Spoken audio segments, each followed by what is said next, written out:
بسم اللہ الرحمن الرحیم۔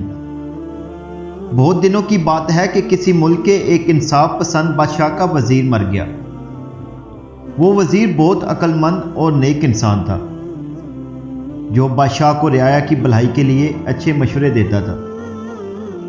بادشاہ اس کو بہت عزیز رکھتا تھا اور اس پر مکمل بھروسہ کرتا تھا۔ بادشاہ کو اس کی موت کا بہت زیادہ افسوس تھا۔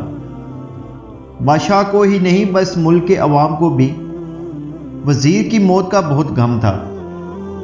بادشاہ اپنے درباریوں میں سے کسی کو بھی اپنا وزیر بنا سکتا تھا، لیکن اس نے فیصلہ کیا کہ وہ اپنے ملک کے ہی کسی عقل مند آدمی کو وزیر بنائے گا۔ بادشاہ اپنے ایک وفادار ملازم کے ساتھ رات کو بیس بدل کر اپنی رعایا کے حالات جاننے کے لیے نکلتا ہے۔ اس طرح وہ خود ملک کے حالات سے واقفیت حاصل کرتا ہے کہ اس کی رعایا اپنے ملک اور بادشاہ کے بارے میں کیا سوچتی ہے۔ ایک بار آدھی رات کے وقت وہ شہر کی ایک گلی سے گزر رہا تھا کہ اندھیری کی وجہ سے ایک آدمی سے ٹکرا گیا۔ بادشاہ نے پوچھا، تم کون ہو اور رات کے وقت یہاں کیا کر رہے ہو؟ اس شخص نے جواب دیا، میں اس شہر کا ایک شریف انسان ہوں اور بے وقوفوں کو عقل مند بنانے کے گر سکھاتا ہوں۔ مجھے چوروں کا خوف نہیں ہے، کیونکہ میرے پاس چوروں کے لیے کوئی چیز ہی نہیں ہے۔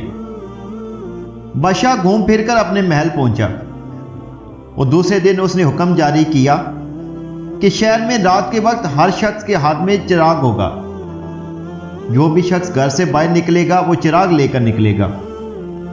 جو شخص ایسا نہیں کرے گا اس کو سخت سزا دی جائے گی۔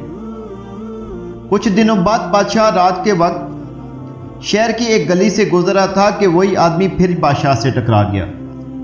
بادشاہ کو بہت غصہ آیا اور اس نے پوچھا، تم کون ہو اور اس وقت یہاں کیا کر رہے ہو؟ جناب، میں اس شہر کا ایک معزز آدمی ہوں اور بے وقوفوں کو عقل سکھاتا ہوں۔ بادشاہ نے فوراً ہی پہچان لیا کہ یہ وہی شخص ہے جو چند دن قبل اس سے ٹکرایا تھا۔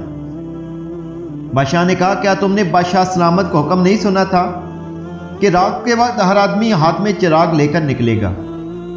تم نے بادشاہ کے حکم کی تعمیل نہیں کی، اس لیے تم کو سخت سزا ملے گی۔ بادشاہ نے یہ غصے میں کہا، جناب والا، میرے ہاتھ میں چراغ ہے، آپ دیکھ سکتے ہیں۔ اس آدمی نے بادشاہ کو جواب دیا، مگر یہ روشن کیوں نہیں ہے؟ جناب والا، بادشاہ سلامت کے حکم میں صرف اتنا ہے کہ ہر آدمی ہاتھ میں چراغ لے کر چلے۔ یہ حکم نہیں دیا گیا کہ اس میں تیل بھی ہو اور وہ روشن بھی ہو۔ بادشاہ حیرت سے اسے دیکھ رہا تھا۔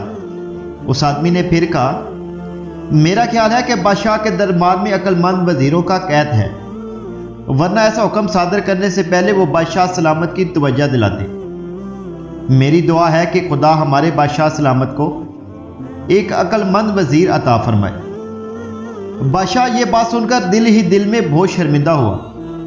وہ اس آدمی کے ساتھ ساتھ چلنے لگا اور باتوں میں اس کے بارے میں ذاتی معلومات اس سے حاصل کر لی۔ بادشاہ نے پوچھا، تمہارا پیشہ کیا ہے؟ اس نے جواب دیا، جناب والا، میں ایک مدرسے میں استاد ہوں اور عقل مند بنانے والے عظیم کتابوں کا حافظ بھی ہوں۔ اس کے علاوہ بہت ساری ایسی کتابیں پڑھاتا ہوں جو انسان کو عقل مند بنا کر ان کو کامیاب انسان بنا سکتی ہے۔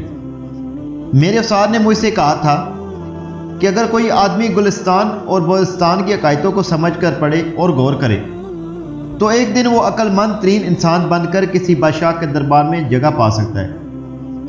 باتیں کرتے کرتے اس عقل مند انسان کا گھر آ گیا اور وہ رخصت ہو گیا۔ بادشاہ نے اس کے مکان اور محلے کو ذہن نشین کر لیا اور اپنے محل واپس چلا گیا۔ دوسرے دن بادشاہ نے اپنے شاہیوں کو حکم دیا کہ اس عقل مند انسان کو عزت کے ساتھ ہمارے حضور پیش کیا جائے۔ بادشاہ اس کی گفتگو اور علمانہ باتیں سن کر بہت خوش ہوا اور اس کو اپنا وزیر بنا لیا۔ اس وزیر نے بادشاہ کو بہت اچھے اور مفید مشورے دیے۔ بادشاہ نے حکم دیا کہ شہر کے سارے باشندوں کو مفت چراغ اور تیل فراہم کیا جائے اور گلی کوچوں میں رات کو روشنی کرنے کے لیے چراغ تھامے نوکر رکھے جائیں۔ بادشاہ نے حکم دیا کہ استادوں کے علاوہ بھی شہر کے ہر شخص کو چاہیے کہ وہ شیخ سعدی شیرازی کی کتابیں گلستان اور بستان ضرور پڑھیں۔ یہ تو ایک حقائق تھی، لیکن سچ ہے کہ دنیا کو عقل مند بنانے والی کتابوں میں گلستان اور بوستان بہت مشہور کتابیں ہیں اور ان کا ترجمہ دنیا کی تقریباً تمام زبانوں میں ہو چکا ہے۔ ان کو پڑھ کر آپ اپنی عقل اور دانش میں اضافہ ضرور کر سکتے ہیں۔